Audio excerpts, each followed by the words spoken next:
Should I take a gap year? Should I not? Aren't I wasting time by taking a gap year? I kind of don't know what I want to do, what I want to study. Well, this is the video for you. Welcome back to my channel, everybody. If this is your first time here, welcome. Today, I'm going to be talking about what you should do before taking a gap year. Should you take a gap year? And is it worth it? Personally, I took one and is worth it. Should you take a gap year? Do I believe taking a gap year is for everyone? Maybe, but do I think everyone should take it like you have to? No, you don't. If you're the type of person that thinks when I'm done with school, I just want to party, I want to chill, and then I want to go to school, maybe, you know, yeah, you just want to party and you're not really planning on doing anything for the rest of that year when you're just done with school, I don't think you should take a gap year, because the one thing people make a mistake of doing is not planning out their year before. Like, you think that the whole year you can party, but the reality is your people, say that one of your friends is gonna get bored and start looking for something to do, or they go to school. Some of them have planned their gap years and they're going to do whatever, and then you're the only one there chilling, always hitting people up. Yo, what do you want to do today? Not attacking anyone, but I'm just telling you that is the reality, and you don't want to be on that end, because it will seem like you're bothering people at some point. So yeah, plan out your gap year before you take it. And if you're that type of person that just wants to do that, then yeah, you should just go to school in March, September, just go to school that year. Just yeah. And then if you want to take a gap year, do everything in advance. I made the mistake of thinking that, just because my friends were not taking a gap year, which is like most of them were planning on not taking a gap year, I was just chilling there saying, I'll apply for school next year because I have all the time in the world. Even if I choose to apply at the end of that year or finishing school, doesn't matter. But the truth of the matter is, once you get busy, especially if you're doing something that requires a lot of your energy, mind, body, and spirit, you should probably start applying before you even finish school, if that's possible. And also be open-minded, which is a mistake that I made again, because if you are living in an unpredictable economy, you should be open-minded. I wasn't open-minded. I was so set on going to Canada, the UK, or Australia. In fact, Australia wasn't really on my mind, but that was like a compromise for me. And I was like, I'm going there. I don't care what you say, I'm going there. I was even applying to those schools and whatnot, and at some point it was possible for me to go there, but towards the end of my gap year, I found out I couldn't. In fact, my parents told me when I still could apply to other schools like in South Africa and wherever, whilst the application dates were still, open, but I chose to live in denial and say I'll look for scholarships at other places and whatnot, which is good. You can still look for scholarships because there is still hope, but at the same time, if you're seeing that it's not possible for you to go there without a scholarship, apply to other places where you can afford to go to without a scholarship, which I should have done, but I'm not. Now, one thing I'll say before I go on is, if lockdown didn't happen and corona is a bad thing. I don't thank God for corona, but we're all in this together. if lockdown didn't happen, I don't think I could be mentally capable of handling my friends constantly talking about school, their experiences, the college experiences. I feel like I wouldn't be able to mentally handle that because I'd be constantly thinking, oh my gosh, I made this mistake. Now look at you, be depressed, man. But we're all in lockdown, doing classes online, or some of you are doing classes online. So I feel like we're basically on the same page because we're all at home or we're all in the same place. We're not living it up. So, anyways, moving on. Now, plan your gap year before you go on your gap year. I'm not sure if I said this already. It's so important because I'm happy that I did this.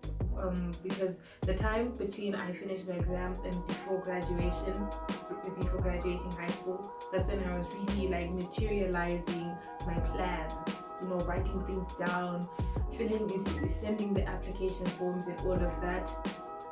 Originally, my program was supposed to do for 1 year, but there were technical difficulties that were just... Oh, you're giving me a headache. I missed the date.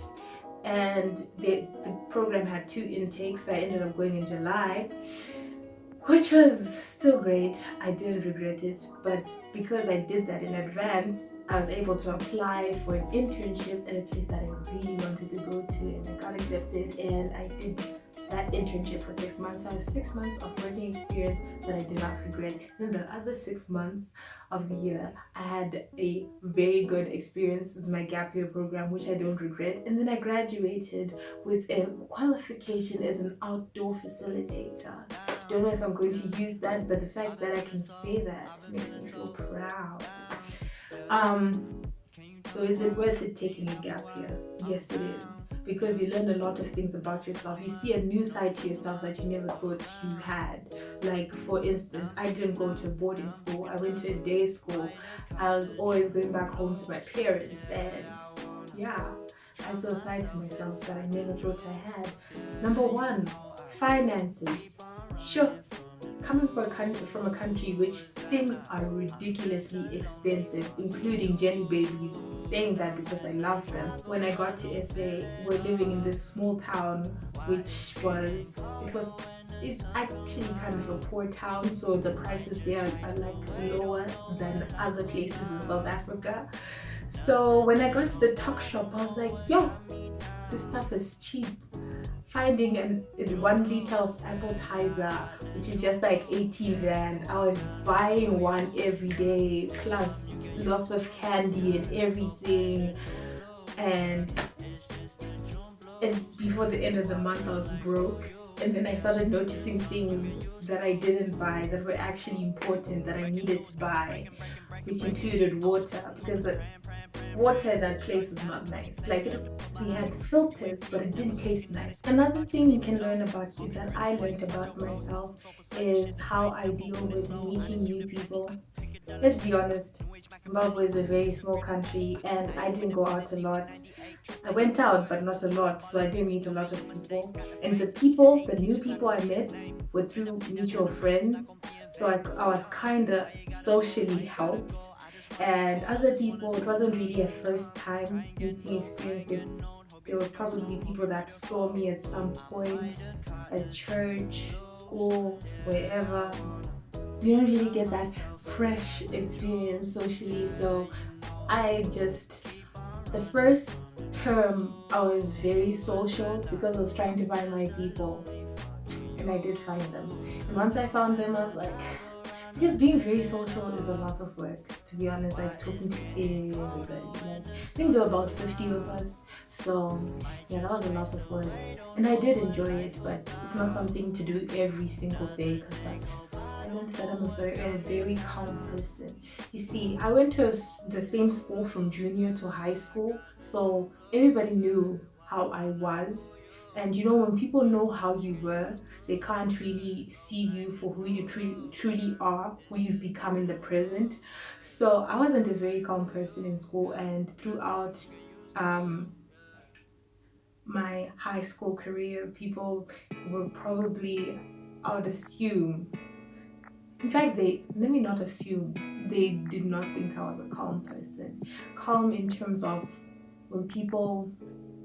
But there are always people who are there that just want to annoy you. I mentioned this in my other video. Just don't pay them any mind. Like, I was really unbothered. And something that I usually do is, like, one of my friends already told me this. Sorry for the lighting, the sun is gone. I usually just walk away. I didn't notice that I did that, but then I literally just walk away. If I feel like I'm not supposed to be in a certain situation, or if this one is a bad thing sometimes, but then sometimes it's a good thing. If I'm bored of the conversation, but I only do that if we're in a group. If I'm talking to the person, I just don't walk away. That's rude. But yeah, I just walk away. And I really value my personal time, which was important for me. The most important things that we usually think are useless, like a bathroom mat. Oh my days. The first time I showered at that place and I got out and I saw there was no mat.